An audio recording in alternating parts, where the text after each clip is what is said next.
And now it's my pleasure to introduce you all to Ken O'Connor. Ken is an independent classroom assessment consultant with a special interest in grading and reporting. He is an internationally recognized speaker who has consulted for schools, districts, and state and provincial departments of education around the world. He has 23 years of classroom experience from grade 7 to grade 12 and 10 years of experience as a curriculum coordinator for a large school district. He also has 22 years of experience as an independent consultant.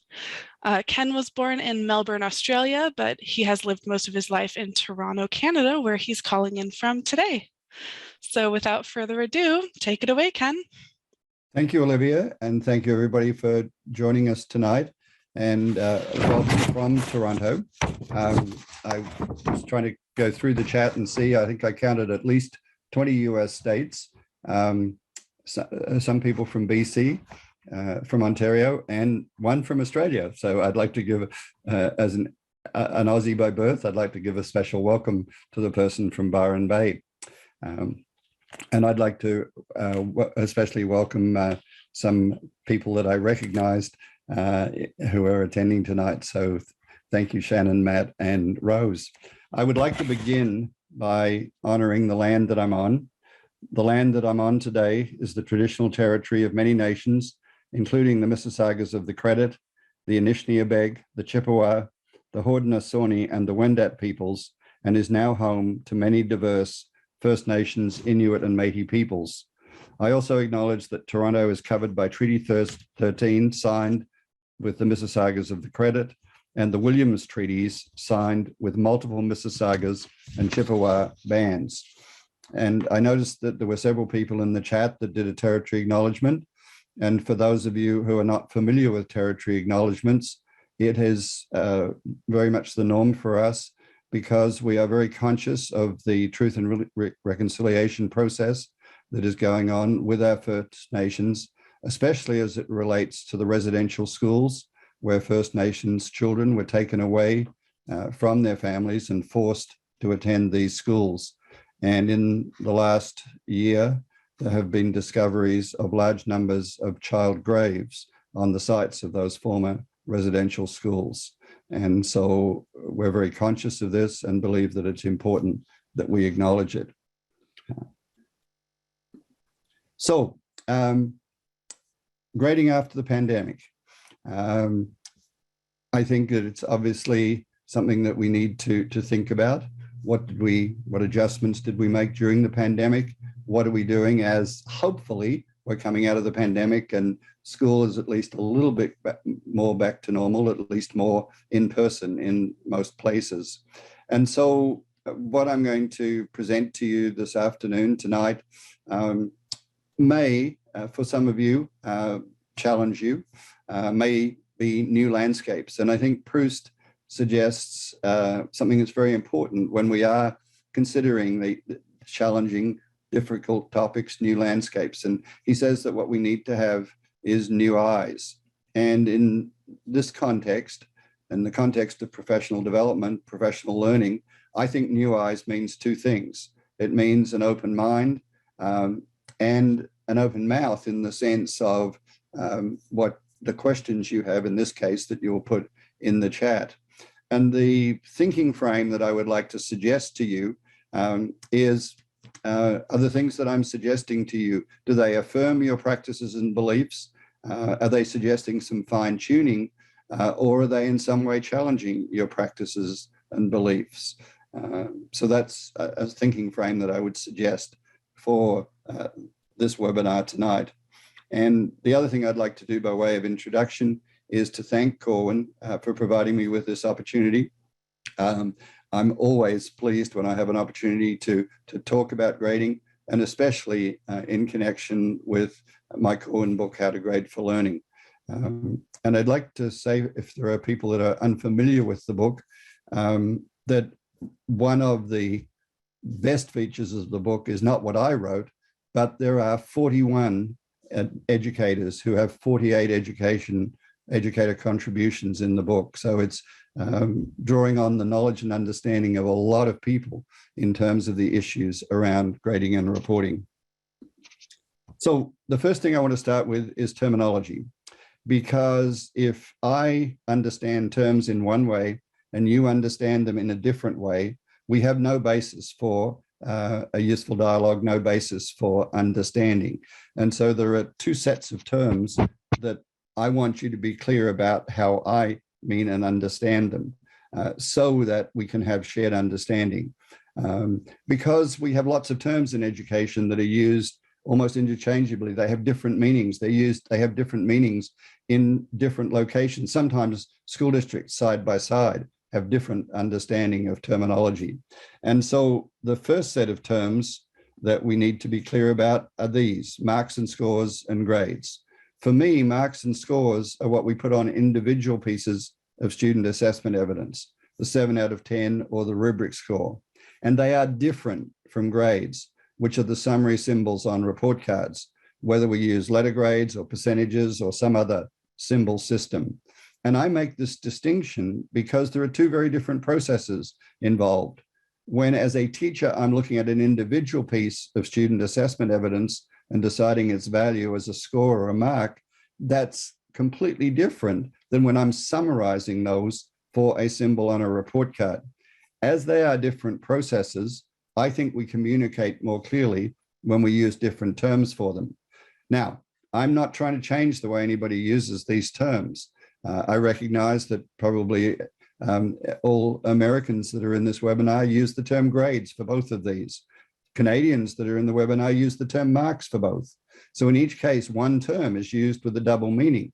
But as I said, my purpose tonight is simply that you understand when I say grades, I only mean the summary symbols on report cards. I do not mean what teachers put on individual pieces of student assessment evidence.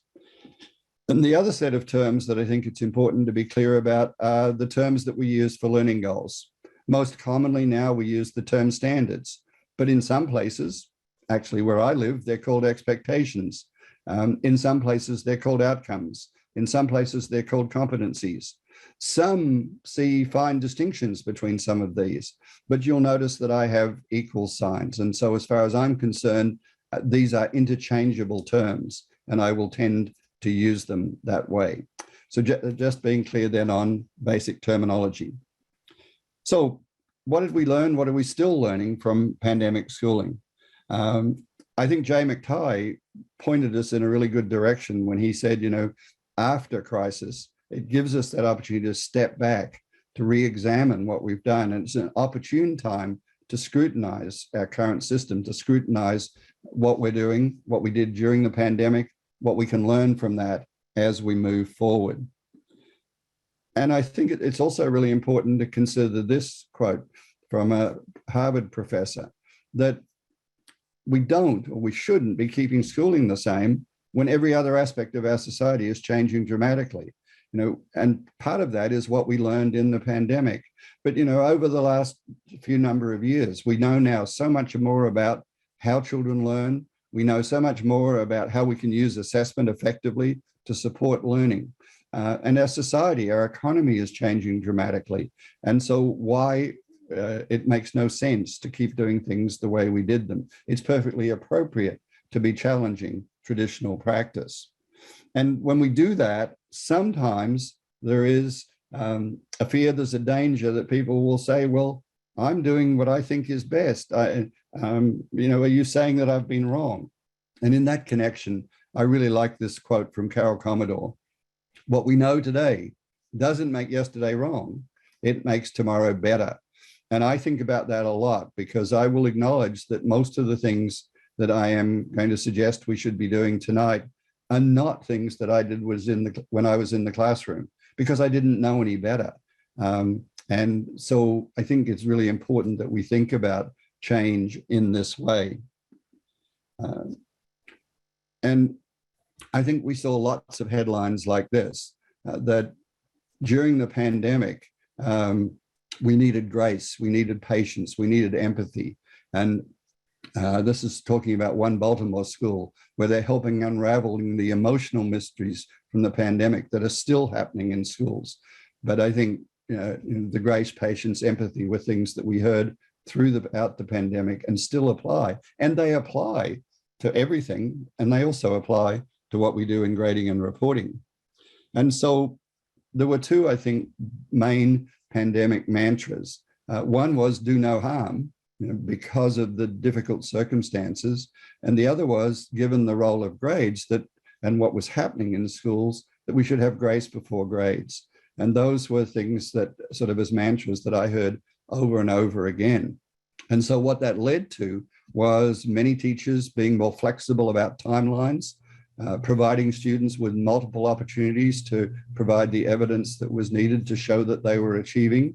One thing that happened a lot was the prioritizing of standards, recognizing that schools could not deal with all the standards and that we had to prioritize standards, that we had pandemic priority standards so that we were focusing on the most important things.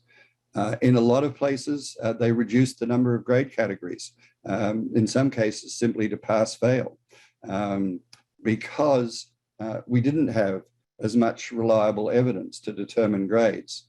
And in a lot of places where they hadn't been doing it, they, instead of talking about students failing, they used incomplete, indicating that there were difficulties that made it. And so we weren't saying that students were failing, but simply that they had not provided sufficient evidence.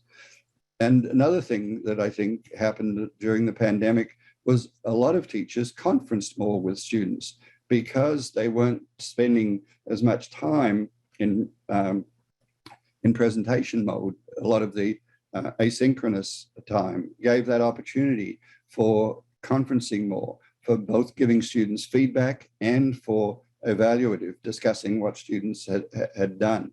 So to me, these were some of the things that I think we saw a lot of in the pandemic.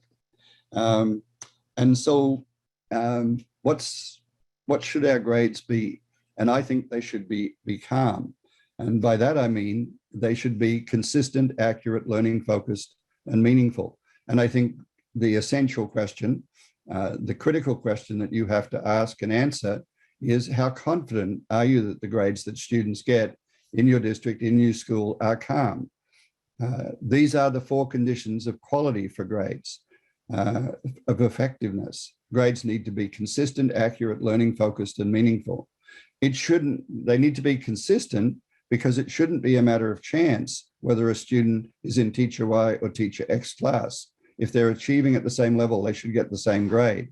Grades need to be accurate because very important decisions are made on the basis of grades. Decisions about students, decisions by students. Third, grades need to be learning focused. The grading process needs to be learning focused. It needs to be made clear to everybody that our focus is on learning, that it's not simply about accumulating points.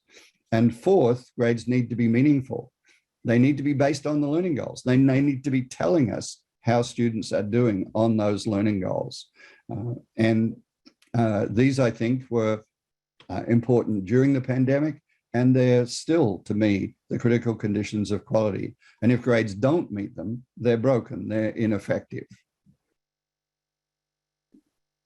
And there is a second essential question that I think it's critical for you to consider with everything we do, but especially with grading and reporting in it, and that is what you believe, your principles, which at the school level are the mission and vision statements, and purpose, what we say is the purpose of everything we do, aligned with what we do, our policy, our procedures, our practices. And I think these are 2 essential questions that should frame everything we do in relation to grading and reporting. And of course, I'm taking this idea of essential questions from the work of Grant Wiggins and Jay McTighe in Understanding by Design. I'm sure many of you are familiar with Understanding by Design, the idea that we should be planning curriculum instruction and assessment around questions that really focus what we're doing. And I think that is the same when we think about what we do as educators. And probably the critical starting point is that we are clear about purpose, because purpose is our compass. purpose is what gives us a sense of direction. If at any time we have any doubt about what we're doing, if we think logically, we go back to our purpose and we say, we've agreed this is our purpose, so we'll go in this direction. If we had a different purpose, we would go in a different direction. And I believe, along with Bailey and McTighe, that we should see the primary purpose of grades as communication of student achievement to whomever has the right to know about that student's achievement. There are other purposes, there are secondary purposes for grades, but I believe this is the primary purpose, and it really is the base on which everything else that rests. And anytime we are thinking about what we're doing in any area, we should go back to our purpose and be clear about that. We also need to be clear about the primary purpose of classroom assessment. And I think McTighe and Ferrara summed it up perfectly when they said the primary purpose of classroom assessment is to inform teaching and improve learning, to gather information that allows teachers to inform their teaching. How's it going? And then to make appropriate adjustments. And it provides students with information about how it's going for them so they can make adjustments to improve their learning. The primary purpose of grades, of classroom assessment rather, is not to sort and select or justify grades. We may have to do that, and that may have been the primary purpose of classroom assessment 10, 15, 20, 30 years ago, but it is not the primary purpose now. And I would hope that would be true for all of you in this webinar tonight. So one activity that I would like to suggest to you as a valuable activity to deal with these essential questions and to get things into alignment is to look at and consider what are the key words in your mission and vision statements, and then what are the implications of those key words for what we do in everything, but especially in grading and reporting. And so, for example, I often see words like you see as keywords here, or words similar to this in school or district mission statements, something about a nurturing learning environment. Well, if that's what we say we're about, then the implications for assessment, grading, and reporting are that we have to be supportive of students, which means that we would not have any mark penalties for inappropriate behaviors. We wouldn't use zeros for missing evidence or as punishment, and we would make reassessment available. Those would be all nurturing learning. So I'd like to suggest to you that this is a very worthwhile activity. You could do it as an individual to see how it related to your own practice, although it's probably more valuable if it's done by, or most valuable actually done by a whole faculty, although it could be done by groups within the faculty. And so basically, I think the way we did grades, or we've done grades traditionally, grades have been broken in 4 ways. They've been broken when they include ingredients that distort achievement. If the purpose of grades is to communicate about achievement, it's got to be as pure measures of achievement as we can make it. They've been broken when they come from low quality or poorly organized evidence. If we have low quality or poorly organized evidence, we can't have accurate grades. They're broken if it's derived from inappropriate calculation, number crunching, again, primarily about accuracy. And they're broken if they don't support the learning process. It is not clear to everybody that the focus of our schools is on learning. And so, as I've indicated, I believe to be effective, grades need to be calm, consistent, accurate, learning focused, and meaningful. And the focus of How to Grade for Learning, the 8 main chapters of the book, are 8 guidelines for grading. And they each relate to one of those 4 conditions. And for those of you that maybe have the book in front of you or are familiar with the book, I have put generally in the top right-hand corner, the page reference. And so that may be helpful to you if you are looking at the book or if you look at the book after this. So guideline 1 is about making grades meaningful. And the basic idea is that we relate our grading procedures to learning goals, that we use the learning goals as the basis for grade determination, and that we use the assessment methods as the subset, not the set. And I think this comes particularly from this quote from Tamburi and Burrich. One symbol cannot do justice to different degrees of learning. a student acquires across all learning outcomes. Simply giving a student a single grade for a subject doesn't tell us much of value. It gives us a very broad general idea, but it doesn't tell us very much. It certainly doesn't tell us anything about what are the students' strengths and areas for improvement, what can they do to get better. And so we shouldn't just be having subject grades. We need grades for the learning goals. And so this is an example from the book and using the NGSS science standards. And this was an example that was developed for me by a science teacher who said that, yes, he could see that there might be a science course where these would be the main focus. Those would be the standards. So the base for the grades are those standards on the left-hand side. That's the set, the base. And then across the top, we have the subset, the assessments, a number of tests and labs. And then, as you can see, there are 2 scores for the first test. There were potentially 5 scores for the lab, and so on as we go across. And so over a grading period, we build a picture of the student's achievement, and we can then see a profile of the student's achievement.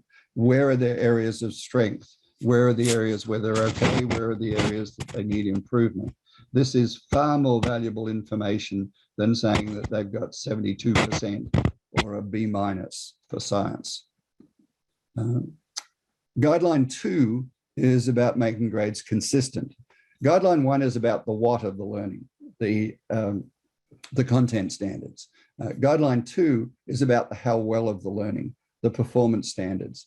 And this is maybe I've come to think of as, in many senses, the most critical guideline, because ultimately it's what assessment and grading are about.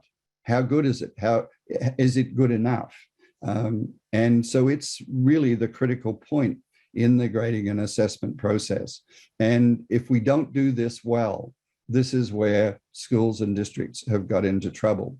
And so we need clearly described criterion reference performance standards. The meaning of grades should come from clear descriptions of a limited number of levels. What this basically means is that the percentage system and a standards-based system or consistency in grades is incompatible. We have to have a limited number of levels. I would suggest between 2 and 7. And the second part of guideline 2 is if they hit their goal, they get the grade.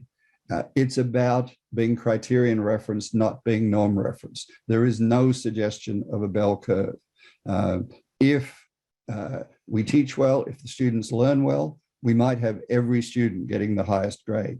And that actually would be wonderful, because that's really what we want.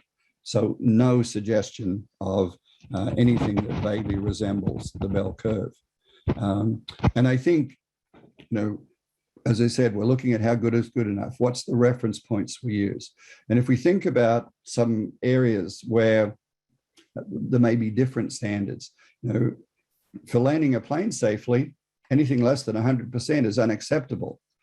In hitting in baseball, there's nobody that's ever done better than 40% over a season, hitting 400.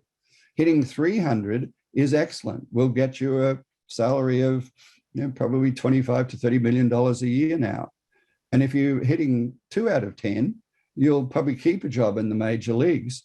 You might bounce around a little from team to team, but 2 out of 10 is minimally proficient. 3 out of 10 is excellent. 4 out of 10 has only been achieved once in modern baseball history. And think about what those scores, 2 out of 10 to 4 out of 10, are in the classroom, generally considered at a very low level. And why the difference? Because hitting a baseball coming at you at 95 miles an hour and swerving all over the place is extremely difficult. Contrast that with free throws in basketball. And because I'm a winter person, success rate in curling, 90% plus is excellent. 80 to 89% is very good. Below 80%, we'd probably say is not satisfactory, needs improvement. Why the difference with hitting in baseball? Because putting the ball in the basket with nobody in your face is a heck of a lot easier than hitting a baseball. When we just do it in terms of scores or percentages, it has no meaning unless we think about the level of difficulty. But what have we traditionally done in school? Traditionally, we've had fixed scales where 90 to 100 has been outstanding, very often related to an A. 80 to 89% has been good, 79% satisfactory. We have used fixed scales, yet there are great differences in the difficulty level of skills and concepts and difficulties in the level of assessment, whether we do that deliberately or accurately. And so in a standards-based approach, to get consistency, we need to be thinking in terms of a limited number of levels. And those levels should be based on proficiency. We start with the idea of proficiency and then decide how many levels or what levels we want to have below proficiency. How many levels do we want to have above proficiency? And I think what has become most common is what you see here: 1 level above proficiency, 2 levels below. But in a pure standards-based system, we would only have 2 levels: proficient, not proficient, because ultimately that's what it's about. I don't think we should be having more than 7 levels because of the limitations of language, whether we're operating in English or French or Spanish. Our language is not precise enough for us to be able to make clear distinctions between more than 7 levels. Because if our standards are going to be effective, it has to be very clear how level 2 is different from level 1 and how it's different from level 3. So the bottom line is our performance standards should be 2 to 7 levels. And what that really means is eliminating the use of percentages, at least in the classroom assessment process. And so for classroom assessment, what we need are descriptions of a number of levels, which we can label in pretty much in any way we want. What's important are the descriptors, not the labels. And they form the base for the task, the grade, the subject-specific assessments, the scoring tools, the work samples, the commentaries. And it's when we have this combination that we have really useful, powerful performance standards. We need the overall so there is consistency, so that wherever we are in the system, we know what proficiency is. We've got a clear description of it. And ideally, over time, we develop exemplars. And then from that shared overall generic, we develop the performance standards for specific assessments. Guideline 3 is about what do we put into grades?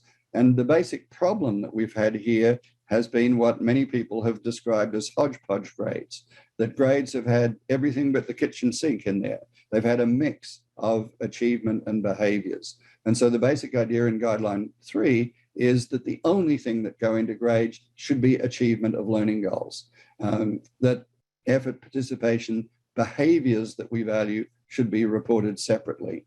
And the second part of Guideline 3 is that it should be based on individual achievement, should be the evidence of, and only the evidence of what the student whose name on the report card can do.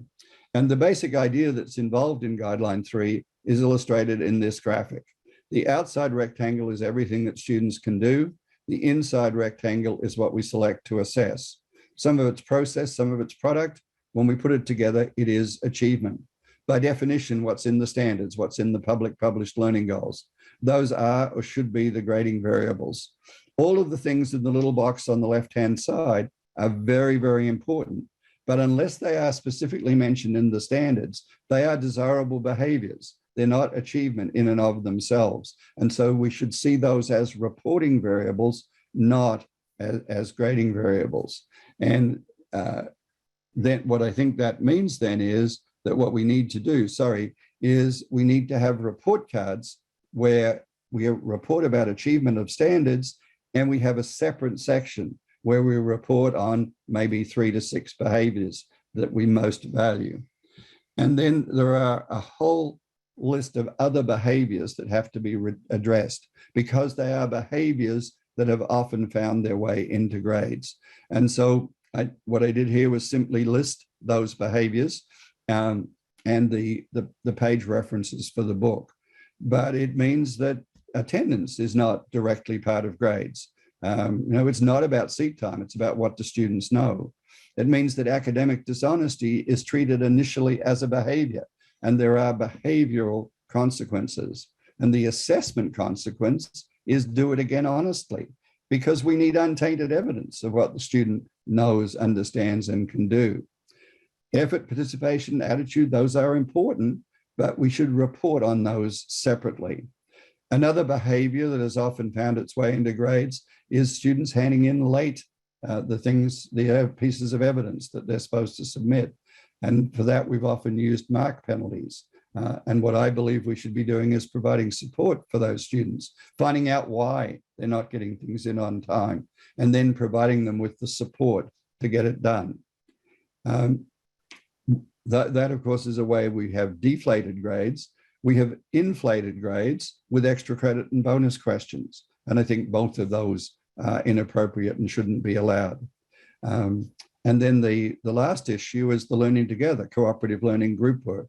And in those situations, very often teachers have given students group scores. And what I am suggesting is that that's inappropriate. Absolutely, do cooperative learning. It's one of our most powerful teaching learning strategies. But after we do the cooperative learning, it's called cooperative learning, it's not called cooperative assessment, then we need to do individual assessment.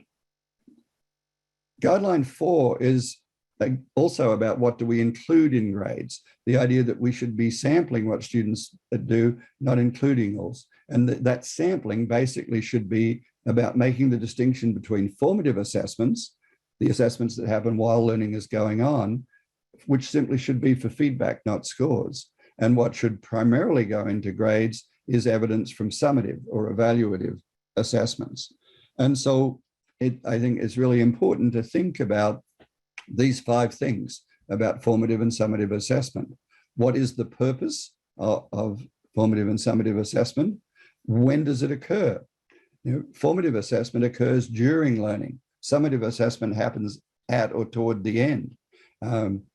We have all sorts of informal formative assessment, which happen minute to minute, day to day. In fact, most of our formative assessment is informal, but we also have formal formative assessments, quizzes, homework, worksheets. And then summative assessments are generally formal assessments. But again, we have a variety of things that we can use there. What uses do we make of the information? Formative assessment is used to get information to teachers and students to make adjustments while the learning is going on. Summative assessments are to judge the quality of student learning at that point in time. Formative assessment ideally is shared with students in words. Summative assessments we usually share in symbols, marks or scores. And I have come to think that maybe this graphic is the single most important graphic in the book, because it shows the role of formative and summative assessment. It shows the teaching learning cycle that starts with instruction, then formative assessment.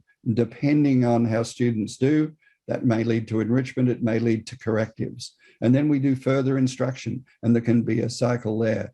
And then we move to summative assessment. And some students may be successful and move on, but there may be some that need improvement. So we go back, so that we need this robust teaching learning cycle.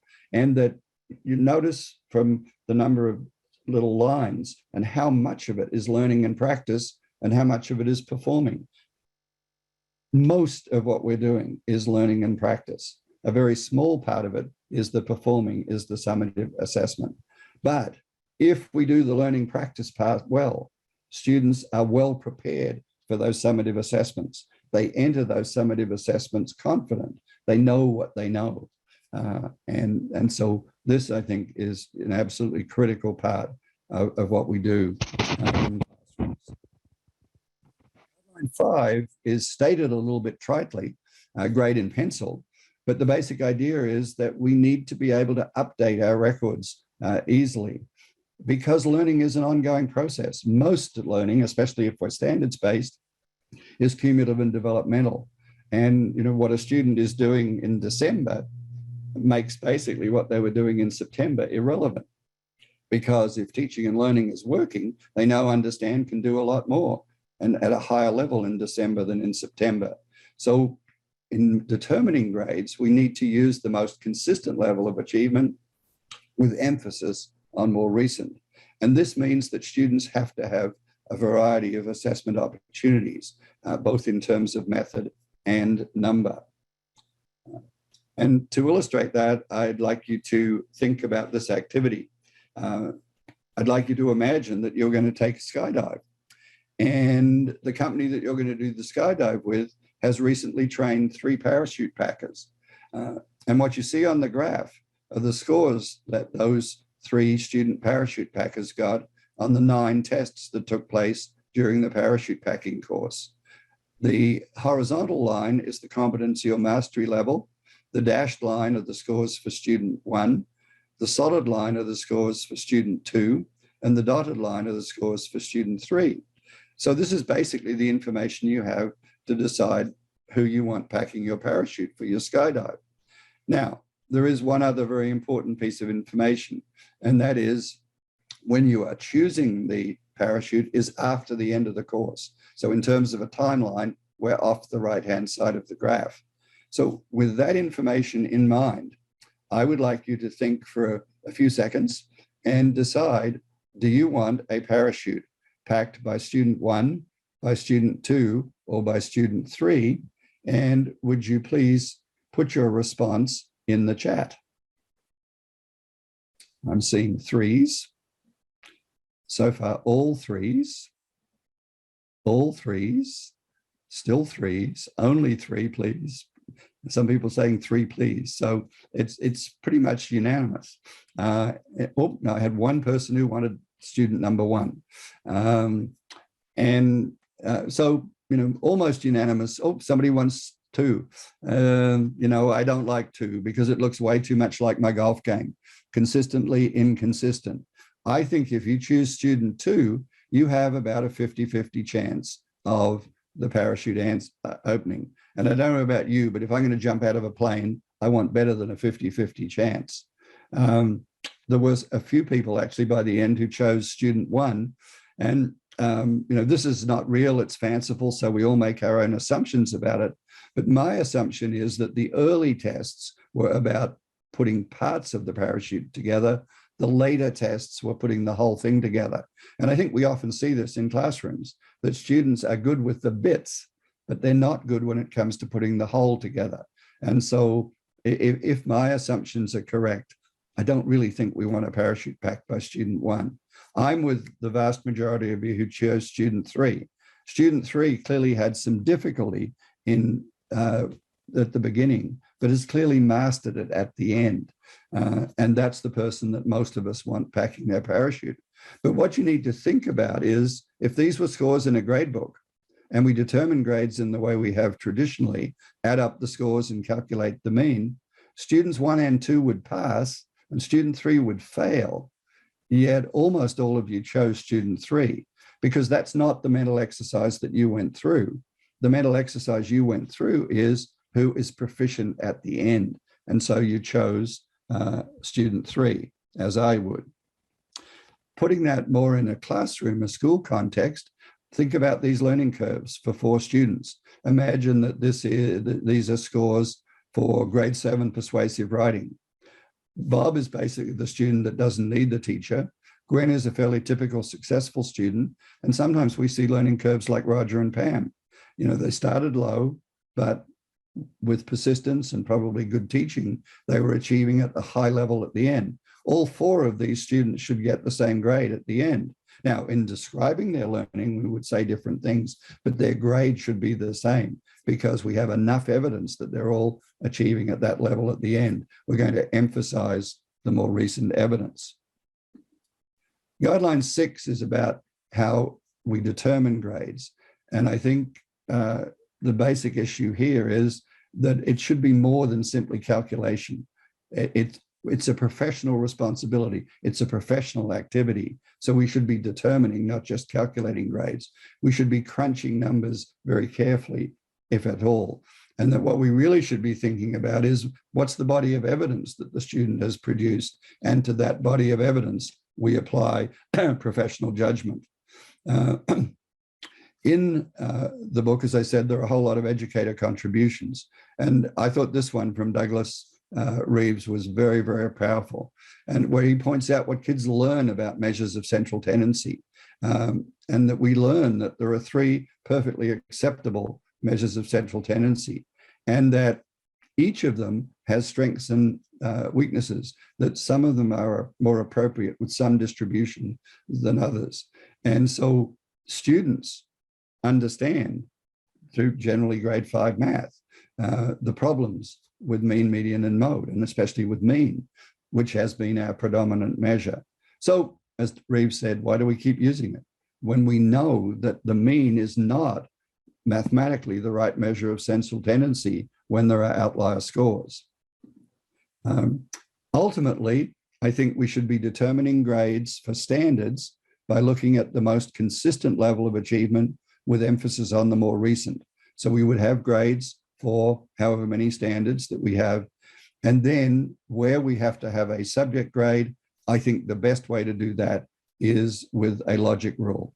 And this is an example, not a model, an example of a logic rule from a high school in Oregon, using 4 levels. If a student has all 3s and 4s, mostly 4s, it's an A. If it's all 3s and 4s, mostly 3s, it's a B, and so on. Now, they only determine 3 grades. We can use logic rules if we wanted to have 7 grades. We just make them more precise. So we're determining grades with very, very limited calculation, ideally. Guideline 7 is about accurate assessment and recording evidence of achievement. So if we're going to have any hope of having grades that are accurate, we need accurate assessment and we need good records. And so I think this graphic coming from the Assessment Training Institute in Portland, Oregon, sums it up really well. For accurate assessment, there are basically 3 components. We need to be clear about purpose, diagnostic, formative, summative. How will we use the results? We need to have clear targets, both the what and the how well, and we need to have sound design. Are we using the right method of assessment? Do we have quality, clear questions, tasks? Have we sampled? Do we have a sufficient sample? And have we avoided bias? And so in terms of matching assessment with learning goals, ATI, Rick Stiggins and the people that work with him provided, I think, this very useful chart. If we think about a number of, one way to classify our learning goals: knowledge, reasoning, performance, skill, and product, and then the various assessment methods that we use. And as you can see, there are everything from poor to strong matches. And as much as possible, we should be using good or strong matches, which means, for example, if we're assessing knowledge, selected response is fine. But if we're assessing performance skills, then we need to have performance assessment. So we need target method match. Guideline 8 is about involving students in the assessment process, making sure that age appropriately students understand how they're being assessed and how grades will be determined, and that we're involving students in the assessment process, self-assessment, reflection, goal setting, and about communicating about their achievement. As Costa and Kallick said, we have to remind ourselves that ultimately our purpose should be for our students to become self-evaluating. If students graduate dependent on others, then we've really missed the whole point.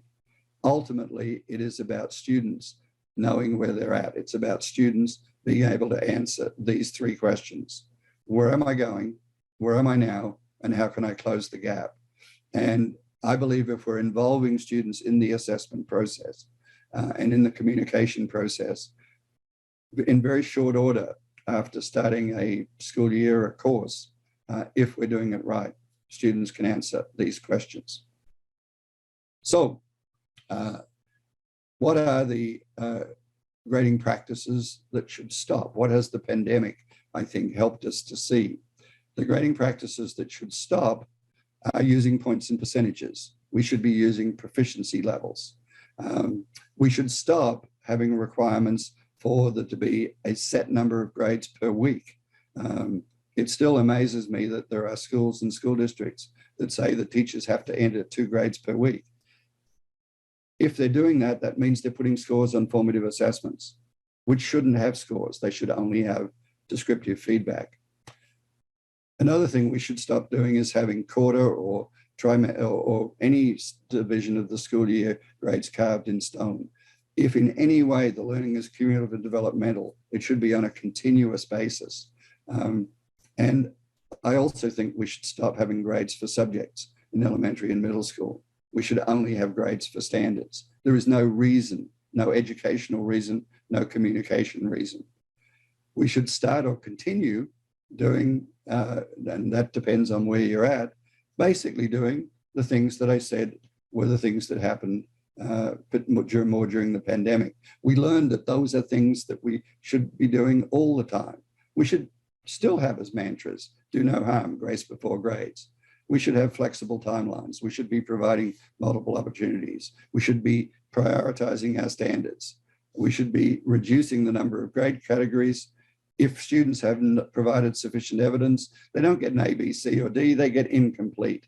And we should be emphasizing talking with students, whether it is simply for support or for assessment. One of the best ways that we can find out what students now understand and can do is with oral assessment.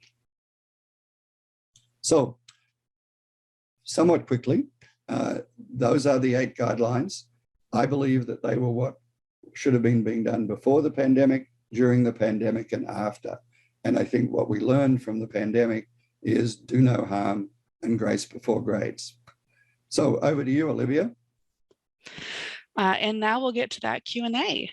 I found 3 questions in the chat. If there are more, feel free to keep sending those in.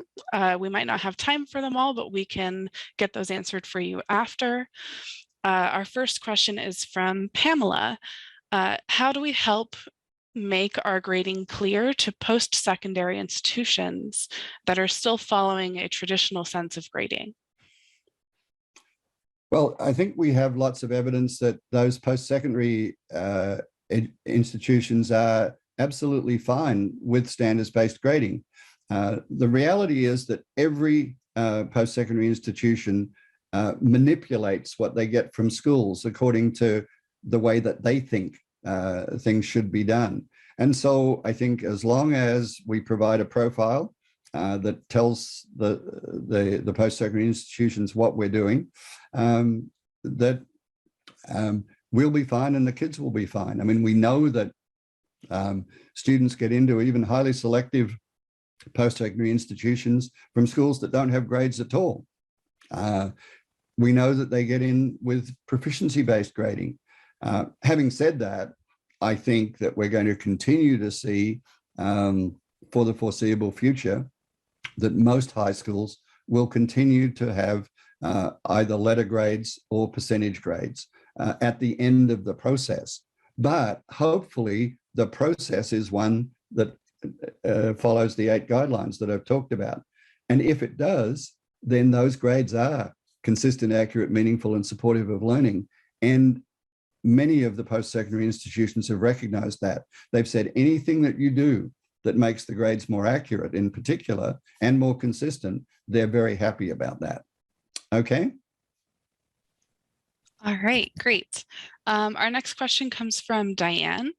How do you handle middle school or high school students who know that redos and retakes are the norm? And when the test or activity is assigned, students say, so when is the redo, before even attempting the test or activity the first time? Yeah. Well, first of all, I scream because the question said when they're the norm. I think what we have to be clear about is that redos and reassessments are not a right, they're a privilege. And privileges have to be earned. And the way that students earn that privilege is mainly in 2 ways. One is through correctives. It is a waste of time for a student to do a reassessment unless they've done some relearning. It's a waste of the student's time. It's a waste of the teacher's time. So we need to make clear to students that it's not a good idea just to say, well, I won't try or I won't prepare the first time, because it's going to cost them. It's going to cost them time to do the correctives, to do the relearning. And it might also have opportunity cost attached to it. It might not happen at a time that is completely convenient for the student. So I would really challenge, I guess, the premise of that question in the sense that they're not I mean, they should be available. In that sense, they're the norm, but you don't get a reassessment unless you've provided evidence of correctives. And sometimes you're willing to, you have to put in time at a time when you'd probably prefer to be socializing with your friends. The other thing I would say about that is, the other thing though, is we should avoid the requirement for self-assessment, for reassessment as much as possible. And the way that we do that is by spiraling our assessments. If we spiral our assessments, and I mean, you know, teaching standards are an ongoing spiraling process. So our assessment should be spiraled. And if a student doesn't do well on an assessment, but we're going to be assessing those standards again 2 or 3 or 4 times as we go through the course, the year, then we don't need a formal reassessment. We're going to get that evidence anyway. So the less formal reassessment we have to do, the better. But if we're going to do formal reassessment, evidence of correctives may have opportunity cost. And I'd just like to note and thank Matt Townsley for putting in the chat a link to some really good information on post-secondary admissions and standards-based grading. So if you hadn't noticed that in the chat from Matt Townsley, and that's something that you're interested in and concerned about, Matt has put that in the chat, and thank you for doing that, Matt. Matt is a professor at the University of Northern Iowa. Okay, Olivia? All right, we have 3 more questions. Not sure we'll have time for all of them, but our next one is from Veronica. I know you mentioned something about working with ELLs. What does this look like for students who are new to the English language? Well, I think the issue here is that we have to assess students where they are. You know, there's no point in, say, giving a student a grade level English, a high reading requirement test for science and saying, okay, you didn't know your science. Well, they might have known the science quite well, but their English language learning, their ability with English language made it impossible for them to understand the questions in the way that they could answer them properly. And so we have to adjust assessment so that we can really get, if it's a science assessment, we need to reduce the language requirement or assess them in ways other than things that need a large, especially reading ability. Now, we have 3 perfectly legitimate sources of evidence. We have product evidence, which generally means a high writing and reading demand. We have observational evidence where we can watch what students are doing. We can see them perform. And we have conversation evidence. And I think with ELLs, probably what we need to do is to focus on observational and conversational assessment. They may know and understand photosynthesis really well, but if you put it in a written question, it won't show up. So it's about using the assessment process to find out what they actually know and understand and can do. Okay? Great, thank you. And then April had a question. How can you monitor the students who are struggling if you don't believe in letter grades in elementary? I'm going to monitor them because I'm going to have specific information about how they're doing on the standards. Getting a C for English doesn't help a student, doesn't tell us anything about a struggling student or a student that's not proficient. The useful information is, how are they doing in reading, and maybe in 3 specific components of reading? How are they doing in writing, and maybe 2 or 3 components of writing? How are they doing in speaking? The letter grade, the subject grade is basically useless in any sense of helping students, of helping teachers know where kids are at, or helping parents. It is the grades for standards that provides that information. So, and the reason that I'm against, in a sense, letter grades for elementary and middle school is that they distract from the useful information. As soon as we put a subject grade there, what do parents and students focus on? They focus on the subject grade. What provides the useful information? The profile. How are they doing on the 4 to 10 standards that we're reporting on? Okay. All right, great. And I think we have one more question. If you do have more questions after this, feel free to send them to our inbox at info@corwin.com. And our last question is from Rebecca. Where should leadership or coaches start when they're working with hesitant teachers or classrooms? Yeah, that's a really good question. I have come to think that I'm sorry, I went away from the screen there for a minute. I have come to think that what needs to happen is that the administrators need to decide on the basics of what grading is going to be, what the basic procedures are going to be. And they derive from purpose, from principle, and from hopefully an agreement that grades should be consistent, accurate, learning focused, and meaningful. And that we can clearly explain the reasons for that, the why of that. And then where those hesitant teachers are involved, where teachers generally involved, are in working out the details of that. So for example, if the administrators at district or school level said no penalties for late submission, I think that is something that is principled, fits with the principles, fits with the idea of grades being accurate.